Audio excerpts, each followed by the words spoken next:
Autoroute A10, près de Châtellerault. Greg et son collègue viennent de recevoir une alerte qui sort de l'ordinaire. Ils nous ont signalé un départ sans payer d'une station-service d'un Picasso gris clair qui serait parti sans s'acquitter du montant de 110 € le plein de gasoil. On attend que le véhicule passe devant nous pour tenter de l'intercepter. Ce phénomène émergent qu'on appelle les vols à la pompe inquiète de plus en plus Greg. En 23 ans de service sur l'A10, il n'avait jamais constaté autant d'infractions de ce type. Après 5 minutes d'attente, le véhicule recherché passe sous les yeux du gendarme. Greg s'élance et pour ne pas perdre de vue le suspect, il pousse sa camionnette à ses limites.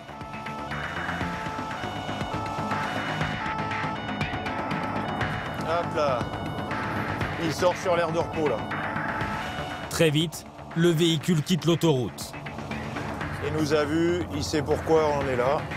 Pour le gendarme, tout l'enjeu est de déterminer si le conducteur a simplement oublié de payer ou s'il est volontairement parti sans passer à la caisse. Bonjour monsieur, contrôle gendarmerie. Vous savez pourquoi? Vitesse. Non. Vous êtes arrêté faire le plein dans une station-service il y a environ une cinquantaine de kilomètres. Ouais, j'ai Voilà. pas payé. Vous pouvez me montrer le ticket de caisse? Non, j'ai pas payé. Vous avez pas payé? Quand j'ai pris l'autoroute, Ouais. j'ai pas payé l'essence. C'est un oubli, c'est quoi alors? Bien sûr, ça n'oublie. Alors, mais on sait jamais, il y a plusieurs profils, Non, hein, d'accord. Il m'appartient, il y a ma plaque, il y a tout. Et quand vous nous avez vus, là, vous êtes dit, Ah, ah, je crois que c'était l'excès. parce qu'en plus, vous roulez vite? Là, franchement, à un moment, là, pas là, j'étais à 130 quand je vous ai vu. Mais à un moment, j'ai appuyé un peu, j'étais à 160 comme ça. Oh, je dis, ils ont dû nous prendre. C'est une voiture un peu. Vous vous rappelez du montant? 110 € tout rond, j'ai mis. Tout rond? Ouais. Ah, ça consomme, hein, cette bête. C'est un hein. V6, ouais. Bon, vous avez de la chance qu'on vous ait pas vu. Hein. J'ai eu de la chance. Ouais. L'homme qui rentre de vacances avec sa petite famille plaide l'oubli. Quoi qu'il en soit, Greg fait mine de le croire. J'utilise le ton apaisant pour désamorcer la situation. Là, il y a toute une famille, donc il est important de tout de suite calmer la situation et de leur présenter ça le mieux possible. Greg passe l'homme au fichier de la gendarmerie. C'est son premier vol à la pompe, mais surprise, il est connu pour braquage et vol à main armée. Bon, je viens d'avoir les collègues. Je peux discuter avec vous 30 secondes à l'écart? Le gendarme souhaite avoir une petite discussion avec cet homme au physique de déménageur. Bon, on a regardé un peu. Vous avez fait quelques conneries dans votre vie? Ouais. Ouais. C'est bien vous. Voilà. Ouais, j'ai un casier. J'étais en prison en 200002. Ouais. Je cache pas, il y a 15 ans. Il y a 15 ans, j'avais 20 ans. Les dernières conneries, c'était quand? Bon, les dernières conneries, peut-être il y a 6-7 ans. Ouais. Les dernières condamnations en 2010. Je me suis battu avec un mec, je lui ai mis un coup de tête. Ils m'ont condamné, Ouais. alors que je m'étais juste défendu. D'accord. Donc moi, je vous invite vraiment, si un jour ça vous arrive à nouveau, un oubli, ça peut arriver, arrêtez-vous, trouvez vous-même une solution plutôt que d'attendre que ça tombe tout cuit. L'homme s'acquitte seulement des 110 €, car la station-service n'a pas porté plainte. Tentative de vol ou simple oubli, ces affaires ont explosé sur l'A10 ces derniers mois. Le lendemain, pour Greg, nouvelle alerte.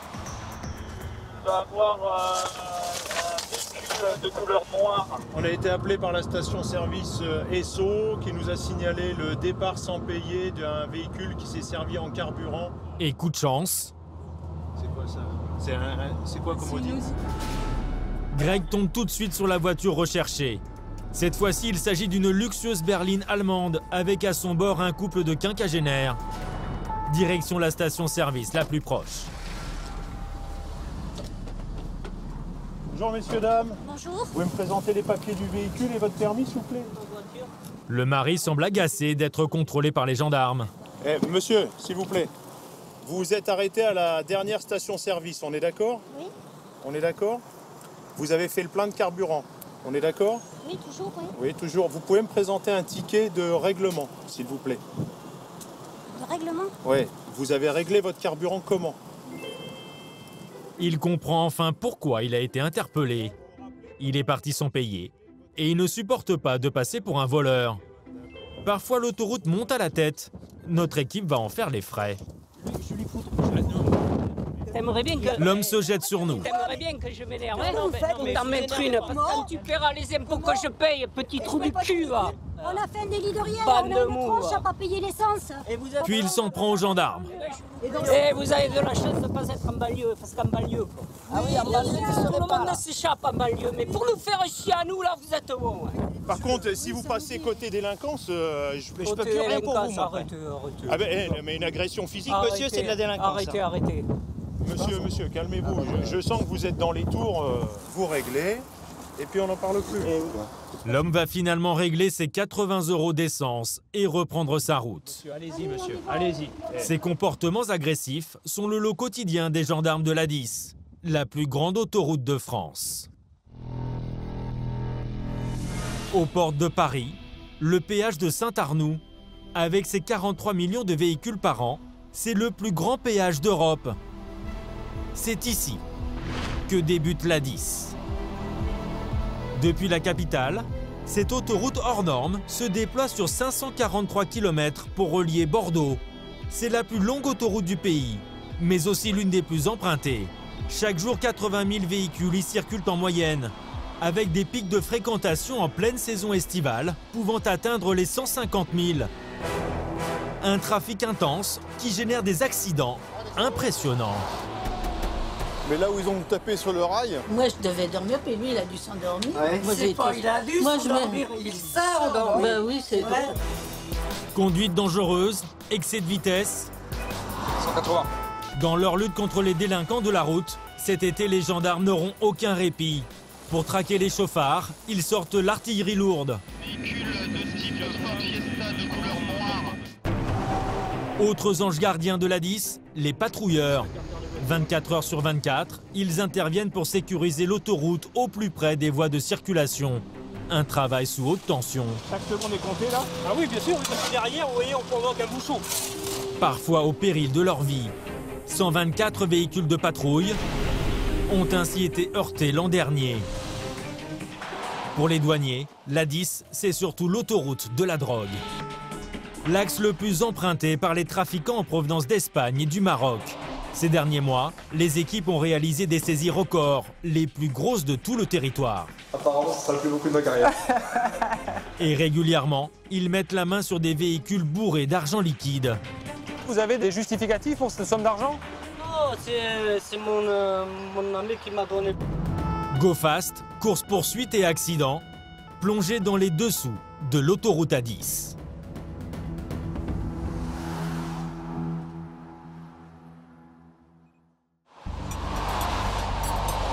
« 7 h du matin, à hauteur de La Rochelle. Pour les douaniers, la journée commence sur cette aire d'autoroute. Ils y montent une opération coup de poing. 3 voitures, 6 hommes et Lemon, le chien stup. Le but, inspecter un maximum de véhicules à la recherche de stupéfiants. Pas de choses interdites. Pas d'armes. Pas de stupéfiants. Douanier depuis 23 ans, Bonjour. c'est sur l'A10 que Jean-Michel a réalisé ses plus belles saisies. En haut de son palmarès, 1,7 tonne de cannabis dans un camion. Bon, très bien. Merci, au revoir. Ça peut être payant de temps en temps de faire des bus. Oui, de temps en temps, oui, ça peut. J'ai déjà fait 10 kilos dans un bus de résine de cannabis. Rien dans le bus, mais très vite Jean-Michel repère un jeune en survêtement et casquette, au volant d'une luxueuse berline allemande. Le jeune homme en provenance d'Espagne remonte vers le nord de l'Europe, l'axe privilégié des trafiquants. Vous étiez dans quel coin d'Espagne? J'étais à Marseille, Pour le tourisme à faire? touriste avec mes enfants, mais ils avaient l'école à septembre, je vais rester un peu plus, après je suis rentré. Ah, vous avez de la chance. Marbella, une station balnéaire réputée dans toute l'Europe pour ses fêtes et sa consommation de drogue. Mais c'est sa voiture, d'une valeur de 150 000 € qui intrigue les douaniers. C'est belle votre voiture, dis donc. Merci. C'est quoi votre profession, monsieur? C'est une marchande de voiture. Je vous invite juste à faire une marche arrière, on va regarder le coffre. Ce jeune Belge pourrait être un bon client. Vous ramenez pas de marchandises illégales, Non, cigarettes, j'ai- alcool, produits Non, stupéfiants. Non, non, j'ai pas sûr et certain. Le jeune homme semble serein, mais lorsque les douaniers s'approchent avec Lemon, le chien stup, il commence à paniquer. Bougez pas. Excuse-moi. Vous avez peur des chiens? Ouais.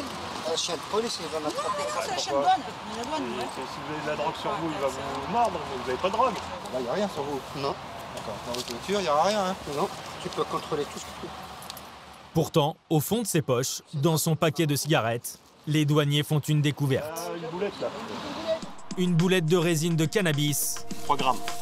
Pour cette faible quantité, le jeune homme ne risque pas grand-chose. Rien dans le véhicule, rien dans les bagages, mais son comportement va lui jouer des tours. Au moment de refermer les valises, l'homme s'énerve. Monsieur, s'il te plaît, tout, hein, parce que l'argent coûte plus que de l'argent, les vêtements là-bas. J'ai pas des vêtements du Zara là-bas. Visiblement maniaque, il ne supporte pas que les douaniers touchent à ses affaires bien rangées. C'est vous qui contrôlez, c'est votre travail. Donc quoi, Mais voilà, pour, monsieur, moi, pour je vais me vous expliquer. gaspiller mes vêtements et trucs comme ça pour rien. Si vous n'êtes pas content, C'est moi pas je vais vous chouette. expliquer ce qui va se passer. Moi je vais vous faire un procès verbal pour la résine de cannabis. Comme ça vous serez connu pour stupéfiant en France. Tu fais ce que tu veux. Moi je garde votre passeport. Regarde mon passeport, fais-moi drogue, fais-moi terroriste, fais-moi pédophilie, fais-moi ce que tu veux. Les gens ils ne comprennent pas qu'ils sont en infraction, ils comprennent pas, ils supportent pas d'être contrôlés, ils supportent pas. Mais bon, si on n'ouvre pas ses bagages, c'est sûr qu'on ne peut pas savoir ce qu'il y a dedans. Vous me faites rigoler, je te jure. Va attraper les vrais drogues. Ils me cassaient la tête, moi je rentre en Belgique. Le jeune homme n'a pas d'amende, mais à cause de son attitude, il est désormais fiché en France pour usage de stupéfiants. Loin de l'embêter pour le plaisir, si les douaniers multiplient les contrôles sur la 10, c'est qu'ici les trafiquants sont légion et savent se dissimuler. Il n'y a pas vraiment de critères. Ça peut être monsieur tout le monde, un beau costume et puis dans une belle voiture. Ça peut être ça peut être papy-mamie, ça peut être n'importe qui. L'an dernier en France, les douaniers ont réalisé plus de 14 000 affaires de stupéfiants. Malgré les moyens déployés contre la drogue, ça ne s'arrête jamais. Quelques heures plus tard, les efforts de Jean-Michel et ses collègues vont finir par payer. Bonjour, vous arrivez d'où et vous allez où? Alors j'arrive de Niort et je vais à la Meudon. D'accord, et monsieur? Ces deux jeunes partent pour quelques semaines à la montagne. D'accord, on va faire un contrôle, monsieur, vous allez descendre? Plus le conducteur. Vous passez devant? La trentaine, ces adeptes de sport extrême attirent l'attention de Lemon, le chien stup. S'il ne détecte rien dans le véhicule, il marque clairement une chaussure de ski.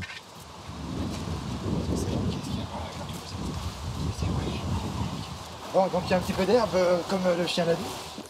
Dans ce bocal, une belle quantité de cannabis. En France, s'il n'existe pas de seuil minimum pour être considéré comme trafiquant, l'amende, elle, est proportionnelle au poids de la prise. Moi j'ai 34 là. 34 grammes, de quoi faire une centaine de joints. Les deux jeunes écopent d'une amende de 150 €. Ils n'avaient même pas pris la peine de cacher l'herbe. On est parti trop vite. D'habitude, je fais ça bien. Là, j'ai bâclé le travail et voilà le résultat.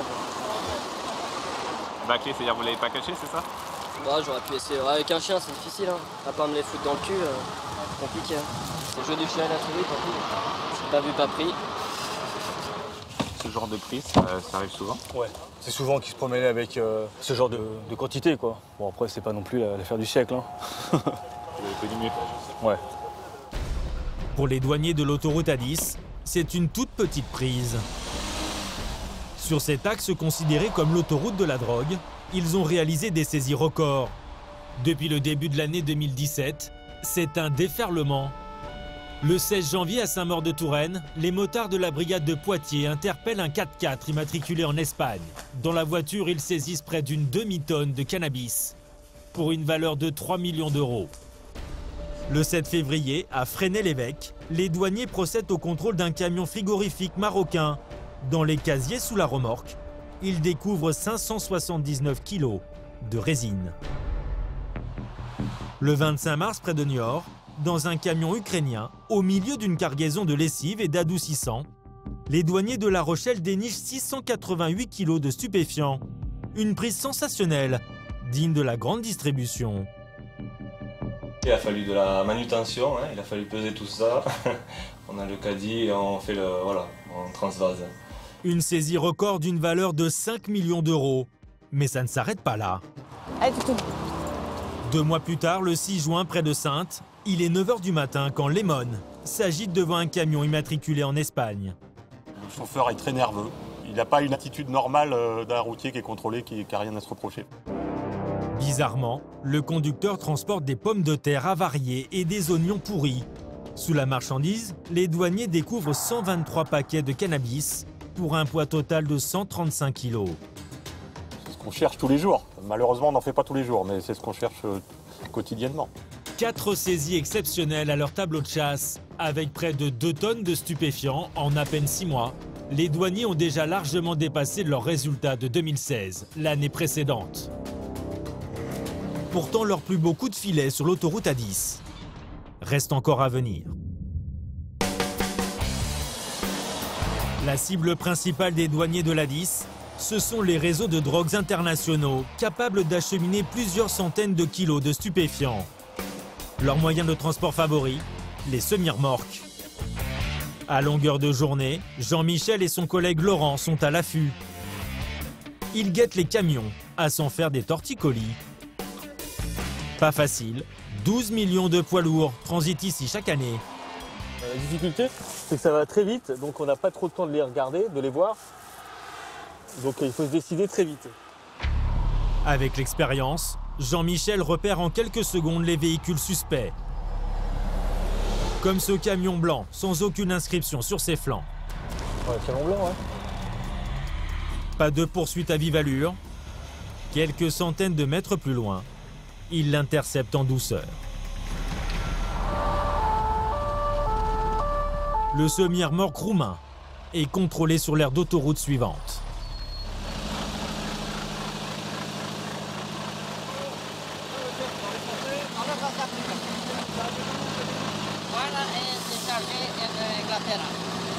Fraises, ça? C'est des fraises? Vous avez de la chantilly aussi? Vous avez pas de chantilly? Visto la carga? Oui. Si tout a l'air en règle, le douanier choisit quand même d'inspecter le camion. Un poids lourd en provenance d'Espagne et appartenant à une petite société des pays de l'Est. Un profil intéressant. À l'intérieur, il fait moins 20 degrés. Impossible de contrôler les centaines de cartons. Alors Laurent a sa technique. A priori, c'est homogène. C'est tous les mêmes cartons. Il inspecte quelques colis au hasard dans le chargement. Les Espagnols. Faut aller chercher. Regarde les fraises. Ils sont pas trop pourris les fraises. Les 130 kilos qu'on avait trouvé dernièrement, c'était dans un camion frigo. C'est des oignons, des patates et la marchandise c'est pourri. Là, la marchandise elle est bien congelée. Après, si tu veux le dépoter complètement, tu es obligé d'aller dans un entrepôt. Mais il faut un peu plus de billes que ça, quoi. Là, j'ai pas de suspicion particulière. Dernière vérification. Sur ce ticket, l'évolution des températures du frigo. S'il y a des grosses différences de température, ça passe de moins 20 à 15 degrés, ça veut dire qu'ils ont déchargé la marchandise, ou il y a quelque chose qui a été mis dedans, enfin il y a eu une rupture dans la congélation. Quoi. On essaye de trouver quelque chose, une incohérence quelque part. Après, là, il n'y en a pas. Les douaniers le savent, c'est dans les camions qu'ils font 80% des saisies de stupéfiants. Ce jour-là, pas de réussite. Mais une semaine plus tard, les douaniers de l'A10 nous appellent en urgence. Nous sommes le 19 octobre. Cette nuit, ils viennent de réaliser leur plus grosse saisie de l'année dans ce camion marocain. Les collègues de Jean-Michel, Eric et Isabelle, étaient présents la veille sur l'autoroute. C'est en dépassant le camion qu'ils remarquent sur la plaque le nombre 40. Sa plaque il venait de Tanger. Sur le coup, on se dit ouais, celui-là, il faut le faire, je le sens bien, il faut le contrôler. Le camion vient de la province de Tanger, la plus importante région de production de cannabis au monde. Après avoir stoppé le véhicule sur une aire d'autoroute, leurs soupçons se confirment. Il y avait 2 chauffeurs. Alors l'intérêt de 2 chauffeurs, c'est que du coup le camion roule tout le temps. Donc là, c'est vrai que c'était bizarre. Et le mec, moi j'étais avec lui, je faisais la sécurité, il était très tremblant, très comme ça là. Autre élément troublant, en ouvrant la remorque, les douaniers constatent l'absence de marchandises. Le fond est étonnamment propre dans ce camion vétuste. Et là, ce qu'on peut voir, la différence avec les vis au sol, qui sont toutes noires, toutes anciennes, là on arrive ici et c'est tout neuf. Les vis toutes neuves, ils voient très bien par rapport à l'état général du camion, par rapport aux planches, au sol, ça colle pas. Les douaniers ont filmé la scène au téléphone portable. Derrière ces panneaux en bois, voici ce qu'ils découvrent.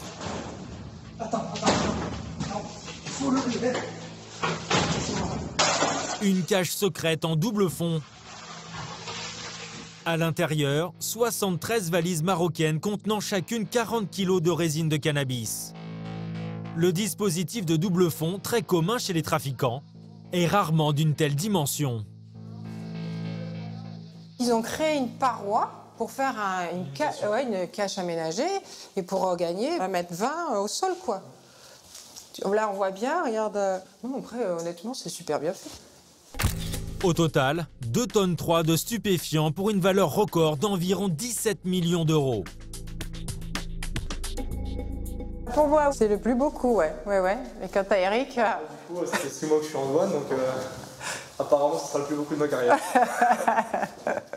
Pour être sûr qu'il s'agit bien de résine de cannabis, les douaniers prélèvent un échantillon pour pratiquer un test. Il y a combien? Mais un peu plus, peut-être 2 grammes.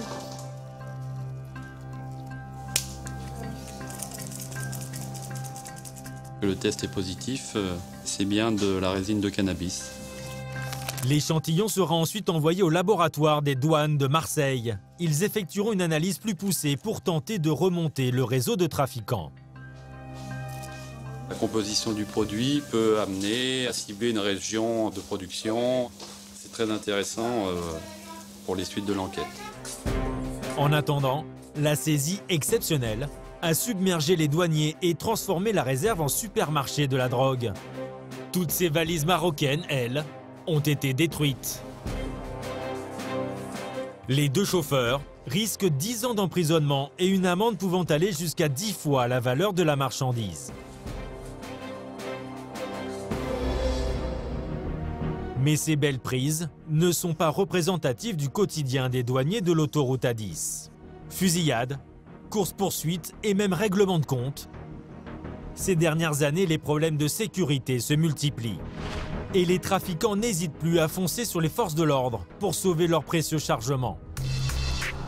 Un peu plus au nord, la douane de Poitiers a perdu l'un de ses agents au cours d'une intervention. Tu viens, Eddy ? Nathalie est maître chien depuis 23 ans. Ces dernières années, elle a vu la sécurité se dégrader sur l'autoroute. Et elle est devenue particulièrement prudente. Juste si vous avez des choses dans les poches. Ce matin, elle intercepte avec ses collègues cette camionnette. À bord des ouvriers roumains qui vont travailler sur un chantier parisien. Pas beaucoup. Visiblement, certains parmi eux consomment du cannabis. Ah, ça, il y a qui Moi, je fume pas.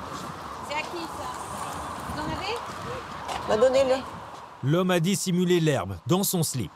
Il a été fouillé, mais les poches, s'il l'a dans le slip. Il y a que ça? Oui. C'est sûr? Et il y a 2,2 grammes d'herbe de cannabis. C'est pas beaucoup, il l'avait caché dans le slip, mais on l'a trouvé quand même. Des contrôles anodins comme celui-ci, Nathalie en effectue plus d'une vingtaine par jour. Mais elle sait que tout peut basculer très vite. Comme ce matin-là, où Damien, son collègue motard, s'était lancé à la poursuite d'un go-fast. Ils ont voulu arrêter un véhicule qui a refusé d'obtempérer, donc ils sont partis en poursuite très très vite. Et Damien, il s'appelait Damien, il s'est fait shooter sur le côté. Alors à 200 km/h ou 220, il a eu aucune chance.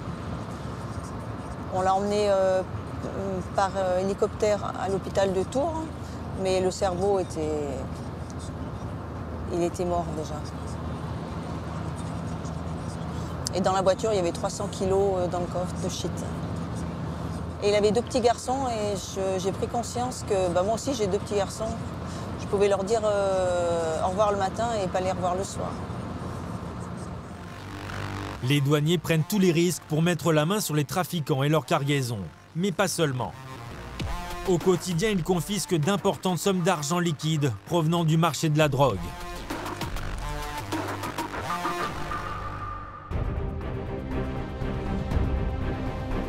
À La Rochelle ce matin, Patrice et ses collègues entament leur ronde. Les douaniers ont leurs petites habitudes. En remontant, on passe sur les aires pour voir ce qui traîne un petit peu sur les aires. Ce qui est arrêté, des gens qui ont éventuellement passé la nuit dans le coin. On va se repositionner peut-être un peu à la sortie, regarder ce qui va passer pendant 2 minutes, repartir, voilà. Rapidement, Patrice repère un véhicule suspect. On part sur la gauche qui nous est passé devant, on a vu une personne à bord et plaque espagnole. Dans ce sens-là, dès que ça vient d'Espagne, c'est intéressant. On va sortir à la prochaine. Ok, rien de particulier dans le véhicule, rien qui pourrait nous intéresser. Plus de 10 000 euros. Pour éviter les trafics, les sommes d'argent liquide égales ou supérieures à 10 000 euros doivent être déclarées, sous peine d'une forte amende et de se voir confisquer l'argent. Le conducteur est un jeune homme de 35 ans. Tout de suite, il indique de lui-même être en possession d'une forte somme d'argent. 2 000 euros, il y a la veste. Et là, combien vous avez? C'est même pas 1000, j'ai payé. D'accord. Mettez-vous là, restez là. Ouais. L'argent, il est où, monsieur? Dans la veste. Le jeune homme d'origine marocaine réside en Espagne et déclare être sans emploi. Il se rendrait à Düsseldorf, en Allemagne. Vous êtes au chômage? Vous ne travaillez pas, monsieur? Vous avez de l'argent? C'est rien. 3 000 euros. C'est quand même pas mal, quand même, 3 000 euros. Moi, je me balade pas avec ça, monsieur. 600 euros pour la route. Ah. Et l'argent, gardez-le avec vous pour l'instant. Mais les douaniers vont aller de découverte en découverte. Quand Lemon, le chien stup, passe en revue la voiture, le jeune Marocain se rappelle subitement qu'il avait autre chose à déclarer. Il y a toujours un déjà préparé dans le veste là-bas. C'est tout. Qu'est-ce que ça, jeune homme? C'est tout. Je fais maintenant Ramadan. Après. Produit, cocaïne? Non, jamais, monsieur. Non, jamais. Contrôle, monsieur, comme tu veux. 2 joints que l'homme avait l'intention de cacher. Patrice suspecte une affaire plus juteuse. Il fait procéder à une fouille au corps du jeune homme, dans les toilettes. Et le moins que l'on puisse dire, c'est que le douanier a eu du flair. Un petit instant, monsieur. Alors le monsieur avait des sous à corps, mon capitaine. Ah, bien. Une grosse somme, 7 000. Ah, plus caché, le reste? Plus le reste. Bon, on va compter tout ça. Attention. Bah oui. Un petit peu plus, quoi. Stimulé. En tout, l'homme semble dépasser la somme de 10 000 euros. Allez. Et un petit peu de résine à corps aussi, mon capitaine. De la résine dans les chaussettes. Bien, bien, bien. 7 000 euros dans le slip. Le suspect va devoir rendre des comptes. Le problème, il est là, monsieur. C'est que vous cachiez l'argent, c'est une chose, on peut le comprendre. Vous n'avez pas envie qu'on vous pique de l'argent. Maintenant, quand on vous demande si vous avez de l'argent sur vous, pourquoi ne pas le déclarer? Vous avez des justificatifs pour cette somme d'argent? Vous avez, est-ce que vous avez un ticket de retrait? Est-ce que vous avez quelque chose? Non, c'est mon ami qui m'a donné pour acheter les voitures. Moi, je peux aller à 2 autos pour acheter les voitures que je ramenais en Espagne. Votre ami qui est où? Ouais. Il y a un café là-bas en Espagne. Ouais. Pour poursuivre leurs investigations, les douaniers conduisent sous bonne escorte le suspect jusqu'à la brigade la plus proche. Pour Patrice, tout l'enjeu est maintenant de savoir si l'homme détient une somme supérieure à 10 000 euros. Si c'est le cas, tout son argent lui sera confisqué et il s'exposera à une forte amende. Les douaniers vont compter minutieusement chaque billet. Et après 20 minutes, voilà le total. 10 000 et 2 euros. Au fond de sa poche, l'homme avait gardé une petite pièce de 2 euros pour se payer un café. C'est 2 euros de plus que la somme totale autorisée par la loi. Vu qu'il y a plus de 10 000 euros, il faut le déclarer. Vous ne l'avez pas fait, c'est délictuel. D'accord? Donc, on va garder l'argent. L'argent, vous ne repartirez pas avec. L'argent, on va le garder. Il va rester chez nous dans notre coffre. Ouais. D'accord? On va le mettre dans nos bureaux. Et vous allez avoir 6 mois, monsieur, pour nous prouver que cet argent, vous l'avez eu de manière légale. 6 mois. 6 mois. Voilà. J'espère pour vous que cet argent, il est bien légal. À 2 euros près, l'homme se voit confisquer tout son argent. Si dans les 6 mois, il ne peut prouver son origine, les 10 000 euros lui seront définitivement confisqués et il écopera d'une amende pouvant aller jusqu'au quart de la somme saisie, soit 2 500 euros. En 2017, en France, 66,5 millions d'euros d'argent sale ont été confisqués par les douanes. Les douaniers ne sont pas les seuls hommes en bleu à veiller sur la 10. Ici, la gendarmerie est la principale force d'intervention. Les 200 agents doivent sécuriser les théâtres d'accidents et venir en aide aux victimes. En 2016, ils ont été confrontés à un lourd bilan, une dizaine de morts et plus d'une centaine de blessés.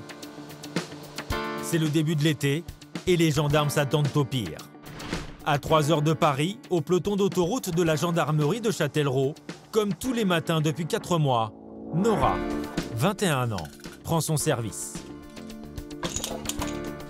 C'est là où on charge l'arme et qu'on vérifie si on n'a rien oublié.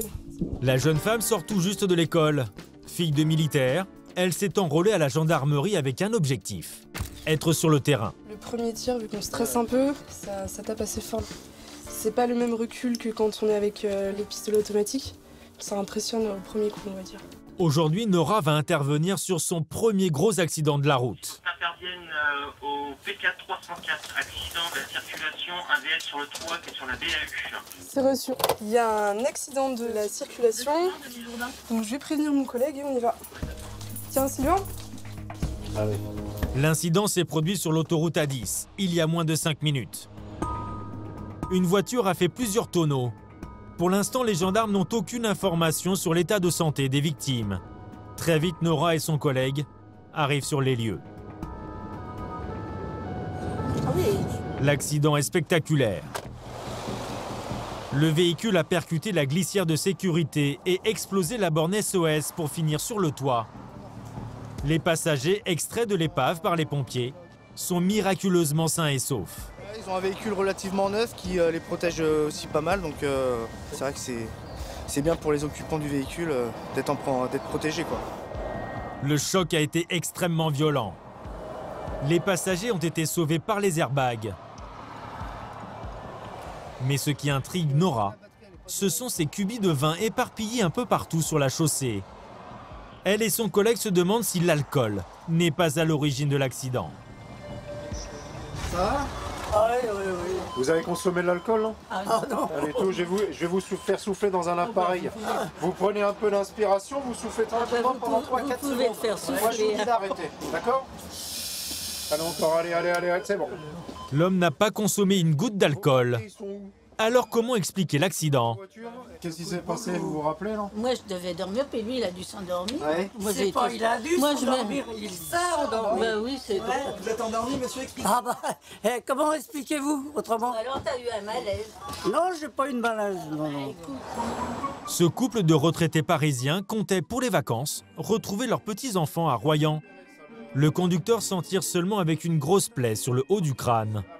Vous avez eu de la chance dans votre malheur, non? Ben c'est comme ça que je conduis, c'est la chose, oui. Ouais. La femme, elle, est indemne. Mais les pompiers préfèrent la garder en observation quelques heures. De son côté, Nora a réussi à reconstituer le scénario de l'accident. On voit la trace de pneu. Elle serait montée sur le rail, là, pareil, on voit les traces sur le rail là. Puis, elle a continué sa route jusqu'à la borne SOS où elle s'est retournée. La voiture a glissé sur plus de 80 mètres de barrière de sécurité avant de finir sur le toit. Le couple de retraités a eu beaucoup de chance. En France, la somnolence et la fatigue sont les premières causes d'accidents mortels sur autoroute. Le deuxième facteur, ce sont les excès de vitesse. Quelques jours plus tard, nous retrouvons Nora aux côtés de Greg. Il est 7 h du matin. Les deux gendarmes viennent d'être appelés par cette station-service. Cette fois, pas de vol à la pompe, mais un accident.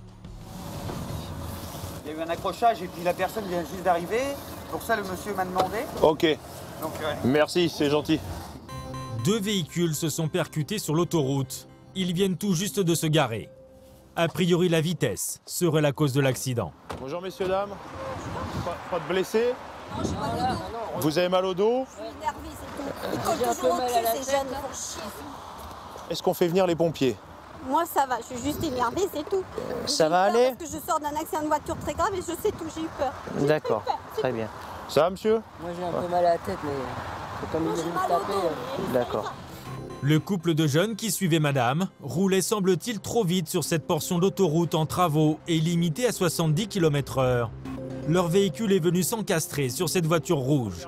Sa passagère ne s'en remet toujours pas. On roule à 70 parce qu'il y a les travaux et eux ils collent au cul, il n'a pas pu freiner, c'est tout. Il a freiné juste dans notre voiture. Il raconte ce qu'il veut, mais il n'a pas regardé la limite de vitesse. Les claques qui se perdent. Ça m'énerve, mais ça m'énerve. Ça va aller madame? Ça va? Ouais. Et physiquement? Physiquement, ça va. J'ai eu un très grave accident de voiture, donc si vous voulez, ça m'a rappelé des mauvais souvenirs. Les jeunes Bordelais prennent l'accident à la légère. Pourtant, le choc a été violent. On a voulu freiner, mais enfin, du coup, c'est passé très vite, quoi. Vous avez eu peur un peu ou... Ça va vite. Ça va très vite, on ne fait pas forcément attention. Pour défaut de maîtrise de véhicule, le jeune conducteur va écoper d'une amende de 90 €. Les deux voitures, elles, vont finir au garage. Cette fois-ci, que de la tôle froissée, pas de blessés. Mais souvent, les conséquences sont beaucoup plus graves. En 2016, 169 personnes sont décédées sur les autoroutes françaises. Alors, pour limiter les accidents sur l'A10, Greg et Nora font la chasse aux excès de vitesse. Donc là, on va se mettre perpendiculaire aux voies de circulation et on va prendre avec le radar tout ce qui arrive sur nous.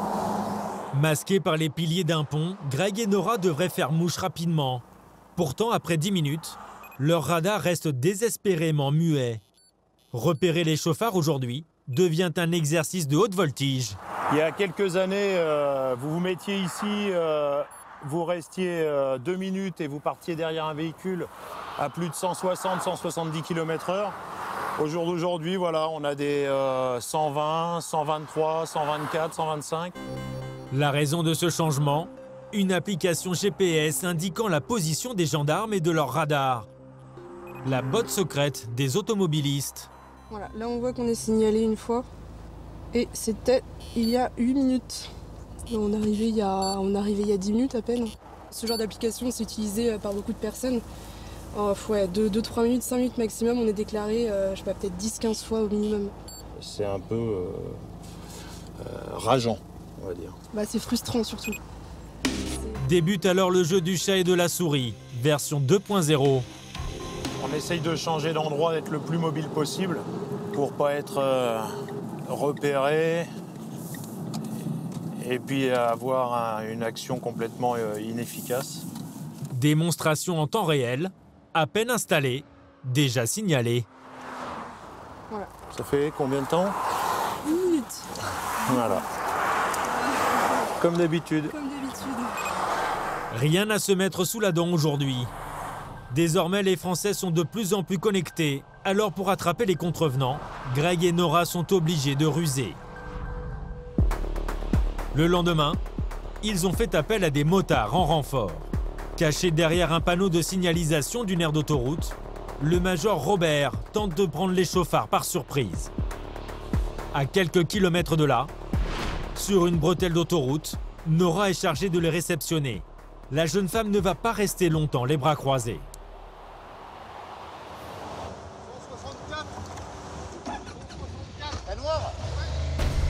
Un automobiliste vient de dépasser la limite autorisée de 34 km/h. Le motard se lance à sa poursuite, mais malgré sa vitesse, il va mettre du temps avant de rattraper le chauffard. Le véhicule, ce puissant SUV immatriculé en Allemagne. Sur l'A10, les excès de vitesse sont le plus souvent commis par les touristes étrangers et leurs grosses voitures.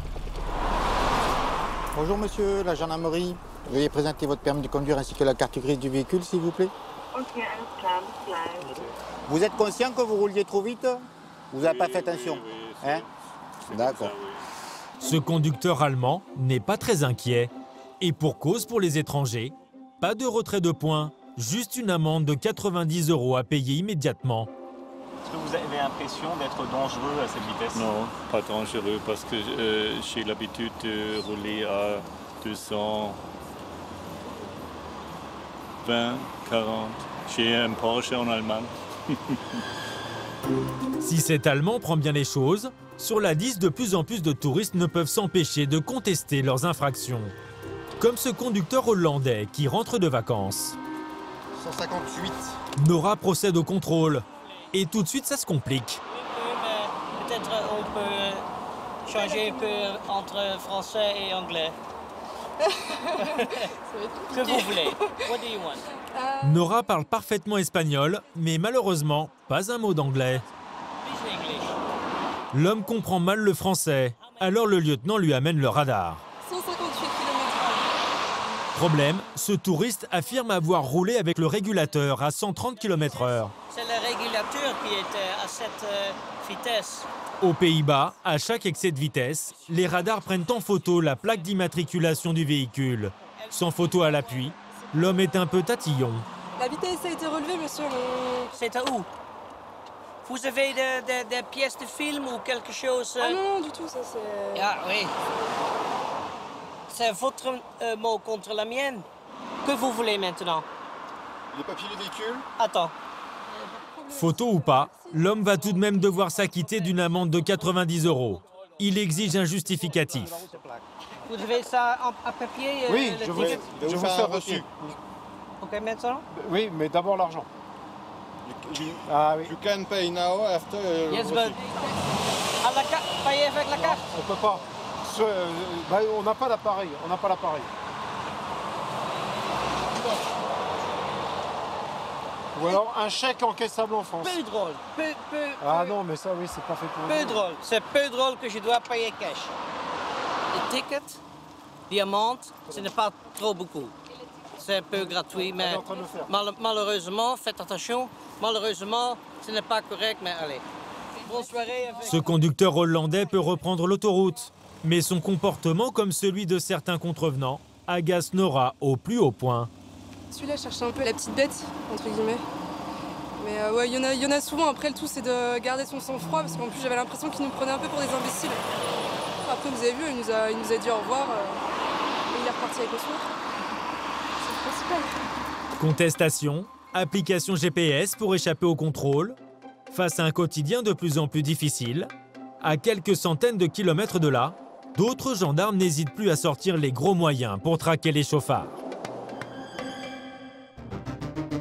9 h du matin, nous sommes le 14 juillet 2017. Les autoroutes françaises vont être prises d'assaut par près d'1 million de véhicules. Avec 32 morts et 221 accidents en 2016, c'est l'un des week-ends les plus noirs de l'année. Alors les gendarmes sont sur les dents. Dans cette brigade aux portes de Paris, une trentaine d'hommes est mobilisée. Long week-end, 4 jours, donc forcément du monde sur les routes, ça commence déjà à rouler pas mal. Donc notre mission à nous, c'est sécuriser les axes, forcément. Dès qu'il y a quelque chose qui vous paraît suspect, il ne faut pas hésiter. Pour cette opération coup de poing, la brigade met en place un dispositif hors norme. 4 voitures et une dizaine de motos qui vont devoir travailler ensemble. D'accord ? Comme ça, vous travaillez par groupe de manière un petit peu autonome. Allez. Damien est lieutenant depuis l'an dernier. C'est lui qui va gérer l'opération sur le terrain. Quand on travaille avec plus de 20 personnels sur environ 70 km d'autoroute, effectivement, ça demande de la coordination, une bonne transmission au niveau des ordres et une fluidité opérationnelle pour vraiment créer un sentiment, voilà, on va dire, d'insécurité pour le délinquant de la route. Un hélicoptère dernier cri. Pour traquer les chauffards, les gendarmes ont sorti l'artillerie lourde. Ok, dans la machine tout est bon, les paramètres c'est ok, les pressions température aussi. À son bord, 3 gendarmes. Leur mission, sauver des vies, en traquant les manœuvres dangereuses et l'inattention au volant, responsable de plus d'un tiers des accidents mortels sur l'autoroute. Avec l'hélicoptère, on couvre un terrain qui est énorme en fait. On économise énormément de personnel par cette action. Là, on est au plus au nord. Hein. D'accord, ok. Donc tu préfères qu'on redescende vers le sud? On va redescendre. À l'arrière de la cabine, l'adjudant Jean-Paul, c'est lui qui va repérer les chauffards avec une simple paire de jumelles. Et en cette journée de forte affluence, il ne laisse rien passer. Véhicule de type Ford Fiesta de couleur noire. Donc circulation sur la voie médiane depuis un bon moment. L'automobiliste s'est approprié la voie centrale. Un écart au code de la route qui peut entraîner de lourdes conséquences. Donc il va arriver sur vous d'ici 30 secondes. Au sol, à quelques kilomètres de là, sur une aire de repos, c'est le signal de départ qu'attendaient Damien et une seconde équipe pour passer à l'action. Le véhicule passe juste sous leurs yeux. Avec la Mégane RS, un bolide de 300 chevaux, les gendarmes le prennent en chasse et rattrapent le contrevenant en moins d'1 minute. Ils l'escortent jusqu'à la prochaine station-service. Monsieur, bonjour. On va vous verbaliser par PV électronique. L'homme va écoper d'une amende de 22 € pour circulation prolongée sur la voie médiane. Mais le lieutenant tient surtout à lui rappeler les règles. Voilà, vous comprenez la démarche en fait, si vous voulez. Non, mais j'ai pas... Non, mais on vous explique. Ça suscite, si vous voulez, des comportements dangereux. La personne qui est derrière vous peut commencer à s'énerver, donc du coup, elle peut venir vous rapprocher, vous faire des appels de phare, vous doublez par la droite, d'accord? L'infraction en soi, c'est vrai que c'est pas une grosse infraction, mais c'est tout l'entourage, toutes les conséquences qu'il peut y avoir autour. Et ce que le lieutenant craignait le plus vient d'arriver. À peine les gendarmes remontent-ils en voiture qu'ils sont appelés en urgence. Alors là, on part sur un accident. Il semblerait qu'il y ait un véhicule en cause, un motard. On sait juste qu'il y aurait au moins une moto dans l'accident. Les gendarmes s'élancent à très grande vitesse. Chaque minute est comptée. Ils veulent à tout prix éviter le scénario cauchemar, le suraccident. Un deuxième carambolage provoqué par le premier. Sur place, les pompiers et le SMUR sont déjà à pied d'œuvre. Des centaines de véhicules sont immobilisés. C'est Damien, le lieutenant, qui est aux commandes de l'intervention. Les premiers témoignages mettent en cause une voiture qui vient d'être évacuée. Et cette moto. Il y a eu un gros ralentissement d'un véhicule et derrière, donc, une moto qui est venue percuter l'arrière du véhicule. À première vue, ce deux roues ne semble pas très accidenté. Pourtant, la passagère est dans un état critique. Le passager arrière donc, est blessé grave. Donc là, on s'organise avec les pompiers et le SMUR de Fontainebleau pour accueillir un hélicoptère. C'est une situation exceptionnelle. Les gendarmes n'ont pas d'autre choix que de fermer l'autoroute pour évacuer la victime vers un hôpital parisien. Il n'y a pas une minute à perdre. Les premières constatations médicales sont inquiétantes. Quelques instants plus tard, l'hélicoptère de la sécurité civile arrive sur place. Une manœuvre délicate. Le pilote va devoir atterrir sur les voies de circulation.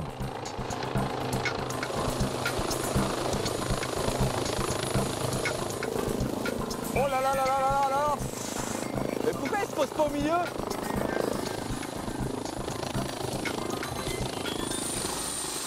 La passagère blessée est immédiatement transportée dans l'hélicoptère. Attention, stop, stop. Allez, c'est bon. Sa colonne vertébrale est peut-être touchée et le moindre choc pourrait être fatal. C'est bon, Madame Zagued? C'est bon? Vous avez mal? On va peut-être pas tous monter. Vous avez peut-être une petite Moi je descends. c'est peut-être, vous savez, le côté cervical qui vous gêne un peu. Mais pour l'instant, on ne peut pas vous l'enlever, il faut vraiment qu'on fasse une radio de voir si tout va bien. D'accord? Il faut qu'elle soit bien montée. On n'en a pas pour très longtemps. D'accord? La femme va être hospitalisée au centre Henri Mondor à Paris. Son pronostic vital n'est pas engagé. Elle en ressortira quelques jours plus tard après des opérations du bassin et du bras. Mission accomplie pour Damien, qui peut désormais rouvrir l'autoroute et libérer le flot de véhicules.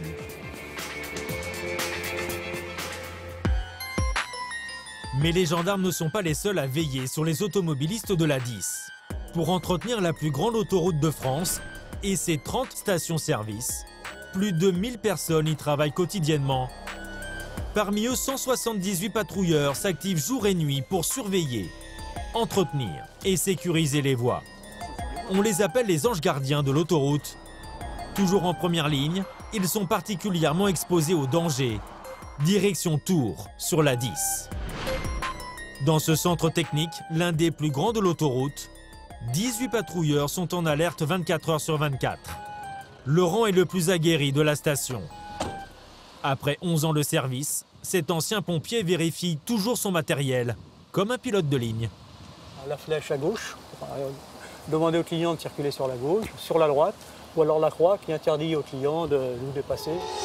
Pour Laurent, chaque journée commence au PCE, le centre de contrôle. Bonjour ou rebonjour.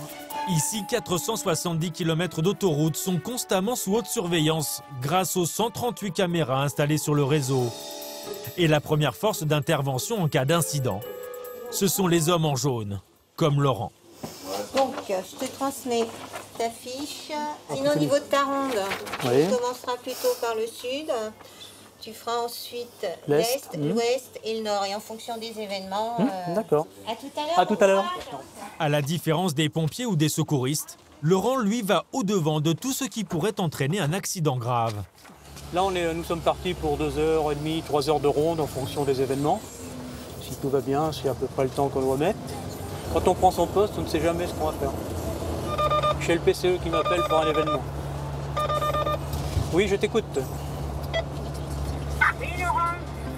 À peine quelques kilomètres et déjà une première intervention. Un débris volumineux a été signalé sur la chaussée. Un danger sérieux pour les conducteurs filant à grande vitesse. Mais Laurent a l'œil. Oui, on voit quelque chose au pied, là-bas, au pied du mur. Laurent stationne son véhicule à une centaine de mètres des débris. C'est sa seule protection. Car maintenant, pour déblayer, il doit marcher directement sur la chaussée. Bon, vous surveillez toujours la route? J'ai toujours une vue sur la route, oui, parce que quelqu'un peut se rabattre et reprendre la voie. Donc il faut toujours être très très vigilant au comportement des usagers. Donc en fin de compte, c'est des gravats. Ça n'a l'air de rien. Mais s'ils se répandent sur les voies, ces gravats pourraient se transformer en projectiles et briser le destin d'automobilistes. Je m'en vais le plus gros rapidement. Des interventions comme celle-ci, Laurent peut en effectuer une dizaine par jour et risquer sa vie à chaque fois. À Tours, l'autoroute A10 ne contourne pas la ville, elle la traverse. Le long ruban se transforme alors en serpentin. Des zones à risque, comme ce virage nommé la courbe 207. Les parapets y sont recouverts de traces de collision. C'est l'un des lieux les plus dangereux des autoroutes françaises. Le cauchemar de Laurent. Vous en avez eu beaucoup des accidents dans cette courbe? À la courbe du 207, oui, bien sûr. Oui.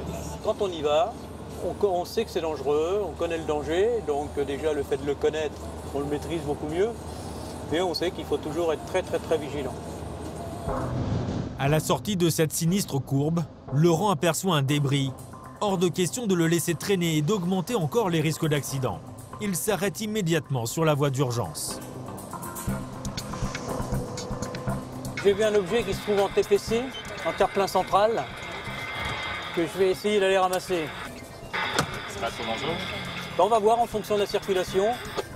Laurent doit d'abord sécuriser sa zone d'intervention, alors il fait marche arrière. Une manœuvre très risquée et strictement interdite sur une autoroute pour les usagers classiques. On a le droit de reculer sur la bande d'arrêt d'urgence sur 100 mètres environ. Quand on fait des balisages de 6 km, quand on ramasse les cônes, on fait 6 km en marche arrière. Donc il faut avoir l'habitude. À cet endroit, la chaussée fait plus de 10 mètres de large avec ses 3 voies. Pour Laurent, un challenge digne d'une corrida.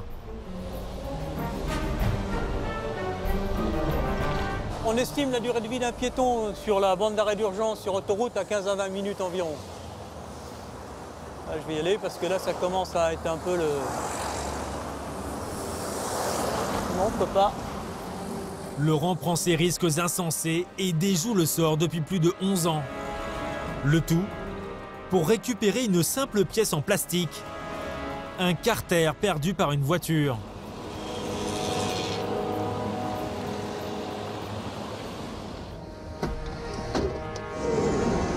On ne peut pas dire qu'on a peur, on a l'habitude. On a l'habitude, on voit ce qui est jouable, ce qui est faisable et ce qui n'est pas faisable. Jusqu'à présent, Laurent a évité le pire. Mais si lui et ses collègues appliquent les règles de sécurité à la lettre, sur l'autoroute, le danger est partout. Comme sur ces images de vidéosurveillance. On y voit un patrouilleur frôler la catastrophe.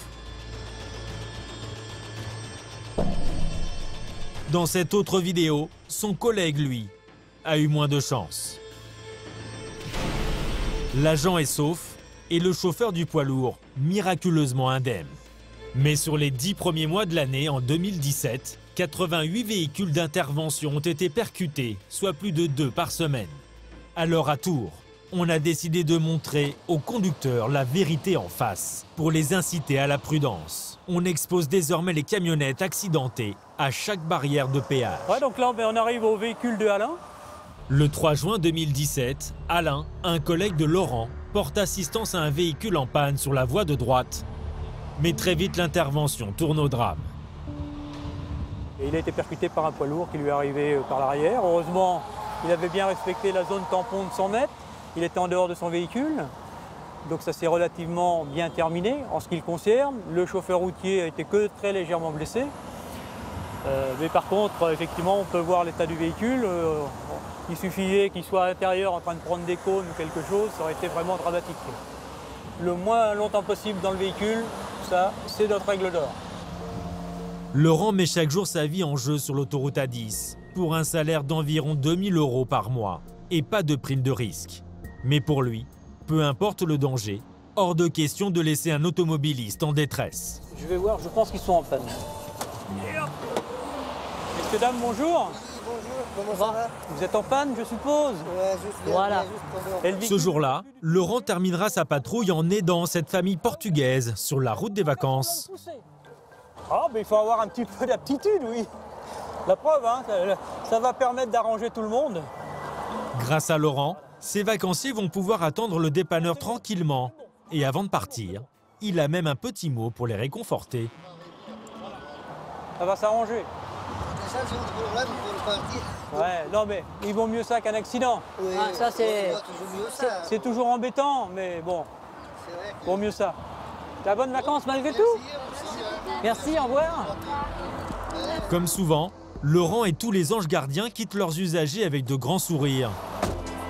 En 2017, ils ont effectué près de 21 000 interventions sur l'autoroute A10.